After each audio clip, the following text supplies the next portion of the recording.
Assalamualaikum warahmatullahi wabarakatuh. Perkenalkan, nama saya Hanum Sesmaya Putri dengan NIM 2200029251 dari kelas D Fakultas Kesehatan Masyarakat, Prodi Ilmu Kesehatan Masyarakat. Di sini saya akan mempresentasikan hasil PowerPoint saya dalam mata kuliah Promosi Kesehatan dengan judul Edukasi Kesehatan. Di sini saya menggunakan Theory of Resonant Action. Teori ini dikembangkan oleh Martin Fishbein pada tahun 1967, yang kemudian diperluas dan direvisi oleh Fishbein dan Icek Asjen pada dekade berikutnya.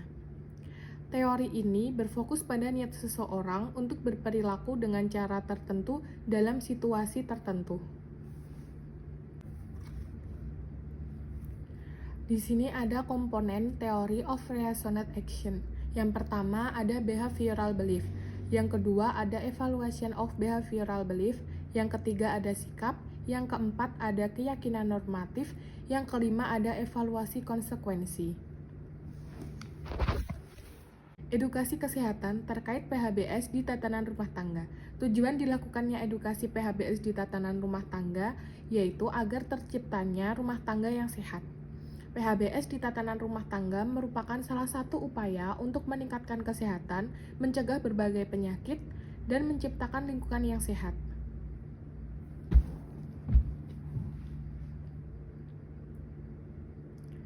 Manfaat PHBS di tatanan rumah tangga. Yang pertama, setiap anggota keluarga menjadi sehat dan tidak mudah sakit. Yang kedua, anak tumbuh sehat dan cerdas. Yang ketiga, anggota keluarga giat bekerja. Yang keempat, pengeluaran biaya rumah tangga dapat ditujukan untuk memenuhi gizi keluarga, pendidikan, dan modal usaha untuk peningkatan pendapatan keluarga.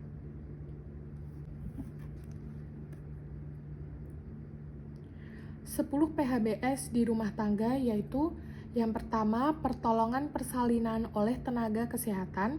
Yang kedua, memberi bayi ASI eksklusif. Yang ketiga, menimbang balita setiap bulan. Yang keempat, menggunakan air bersih. Yang kelima, mencuci tangan dengan air bersih dan sabun. Yang keenam, menggunakan jamban sehat.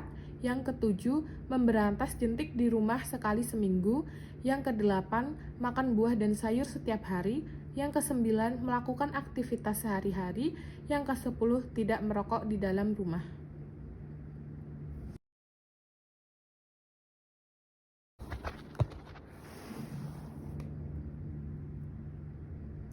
Behavioral belief. Behavioral belief merupakan keyakinan-keyakinan yang dimiliki seseorang terhadap perilaku yang mendorong terbentuknya sikap. Edukasi kali ini berkaitan dengan ASI eksklusif yang diberikan kepada bayi dari umur 0 sampai 6 bulan tanpa ada campuran makanan, air mineral, dan lain-lain. Di sini saya melakukan edukasi kepada kakak saya karena kebetulan kakak saya juga sedang menyusui.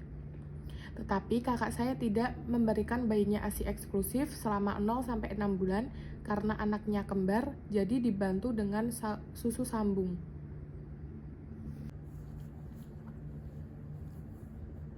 Evaluation of Behavioral Belief. Evaluation of Behavioral Belief merupakan evaluasi positif atau negatif individu terhadap keyakinan yang dimiliki. ASI eksklusif memang lebih baik diberikan dalam umur 0 sampai 6 bulan tanpa ada campuran lainnya. Tetapi jika tidak bisa ASI eksklusif, maka bisa dengan menggunakan susu sambung. Jadi memang ASI eksklusif itu sangat penting untuk bayi dalam sistem kekebalan tubuh bayi dan menjadikan bayi lebih dekat dengan ibu karena melakukan kontak langsung. Jika tidak diberikan ASI secara eksklusif, maka kekebalan tubuh bayi lebih rendah daripada bayi yang diberikan ASI eksklusif. Di sini kita bisa meyakinkan diri kita sendiri mau menggunakan ASI eksklusif atau menggunakan susu sambung. Di situ kita bisa mencari pendapat, bisa memperoleh pendapat dari dokter kandungan yang lebih tahu pentingnya ASI eksklusif, dan kita bisa mencari pendapat dari dokter tersebut apakah lebih baik bayi kita dikasih ASI eksklusif atau susu sambung. Apalagi yang punya bayi kembar 2 ataupun kembar 3 yang memang ibunya repot untuk memberikan ASI eksklusif. Sikap mengemukakan bahwa sikap terhadap perilaku ini ditentukan oleh keyakinan yang diperoleh mengenai konsekuensi dari suatu perilaku atau disebut juga behavioral belief. Untuk ASI eksklusif, kakak saya juga sudah diberitahu oleh dokter kandungan, tetapi memang saat ini belum bisa dilakukan. Sikap kakak saya mendengarkan pemberitahuan tersebut dan mencoba mempraktikkannya, tetapi memang belum bisa, karena kakak saya menyusui bayi kembarnya. Di situ saya mengedukasi kakak saya, jika memang kakak saya belum bisa memberikan ASI eksklusif, maka bisa diberikan susu sambung.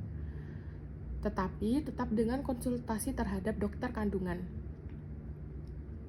Memang kakak saya ingin sekali memberikan bayinya ASI eksklusif karena seperti yang kita tahu, bayi yang diberikan ASI eksklusif maka kekebalan tubuhnya akan lebih baik daripada bayi yang tidak diberikan ASI eksklusif. Tetapi balik lagi, setiap orang mempunyai keyakinan yang berbeda-beda. Keyakinan normatif mencerminkan dampak dari norma-norma subjektif dan norma-norma sosial yang mengacu pada keyakinan seseorang terhadap bagaimana dan apa yang dipikirkan orang-orang yang dianggap penting oleh individu. Edukasi yang dapat dilakukan yaitu dengan menggunakan sosialisasi atau mengikuti sosialisasi. Biasanya ada di desa-desa ataupun puskesmas yang mengadakan sosialisasi mengenai ASI eksklusif. Karena mungkin bisa terpengaruh dari adat setempat.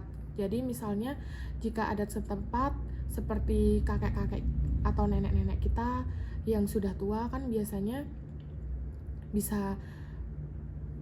kan ini ngomong kalau misal ASI eksklusif itu, kalau misal empasi itu bisa diberikan dalam umur 4 bulan. Biasanya seperti pengalaman saya, nenek saya itu bilang sama kakak saya jika bayi umur 4 bulan sudah bisa diberi makanan pendamping yaitu pisang Ambon.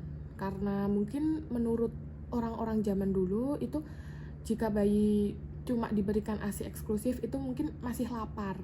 Nah, jadi di situ ada norma-norma, di situ ada keyakinan dari adat setempat. Dan sekarang kakak saya juga ini tidak mengikuti adat tersebut. Karena kakak saya juga konsultasi dengan dokter kandungan, itu tidak boleh memberikan makanan pendamping ASI dalam umur kurang dari 6 bulan.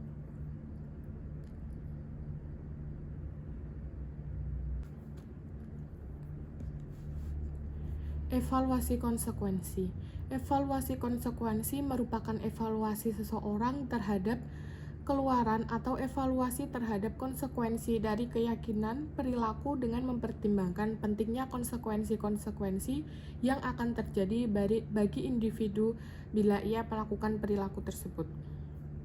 Dari edukasi yang saya berikan mengenai ASI eksklusif, konsekuensi yang didapat setelah melakukan ASI eksklusif yaitu kekebalan tubuh bayi lebih kuat dan bayi itu lebih dekat dengan ibu karena melakukan kontak langsung kulit dengan kulit. Dan bayi yang tidak diberikan ASI eksklusif maka kekebalan tubuhnya lebih rendah daripada bayi yang diberikan ASI eksklusif oleh ibunya. Dan ada juga konsekuensi dari adat setempat atau dari nenek-nenek kakeknya yang mungkin jika dia tidak menuruti perkataan kakek neneknya bisa jadi perdebatan antara keluarga.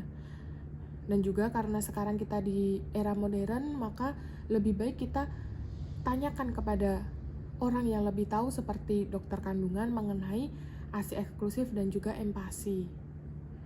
Karena mungkin orang-orang zaman dulu sudah mengikuti adat-adatnya dari lama dan mempraktikannya kepada cucu-cucunya berikutnya.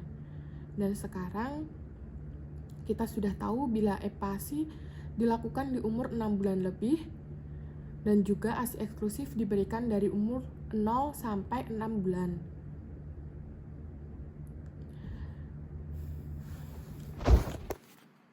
Mungkin hanya itu yang dapat saya sampaikan mengenai ASI eksklusif dan edukasi yang saya berikan di dalam tatanan rumah tangga. Bila ada kurang lebihnya, saya mohon maaf. Terima kasih sudah menyaksikan video ini. Wassalamualaikum warahmatullahi wabarakatuh.